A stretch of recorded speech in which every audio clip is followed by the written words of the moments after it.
दो हर लड़ाई में एक ही बात करती है मुझसे, और वो आज नहीं तो कल मुझसे अपनी ये बात मनवा कर रहेगी। मैंने सब सुना, लेकिन तुम गलत हो। दुआ अकबर है, तुमने अपनी बीवी का दिल दुखाया है।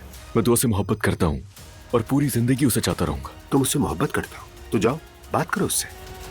पता नहीं अजलान अब क्या कर रहा होगा।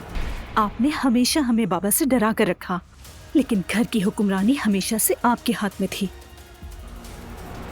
हम में से किसी एक को तो समझदारी दिखाना होगी ना। आप दिखा लीजिए मम्मी, मैंने अपनी बेटी सड़क से नहीं उठाई। इस दुनिया में तुम्हारे साथ कुछ भी हो, याद रखना कि मैं हमेशा तुम्हारे साथ हूँ। कहीं ऐसा ना हो अपनी तलाक वाली बात से पीछे ना हटे। फजूल बातें मत करो मरियम, इन बातों में तलाक होती है क्या?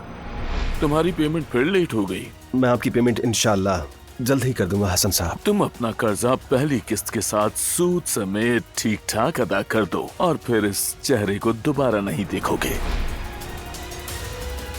दुआ, मैं नीचे हूँ, तुम्हारे घर के सामने वेट कर रहा हूँ। आ जाओ प्लीज, बात करनी है। अजलान आया नीचे, बात करना चाहता है मुझसे।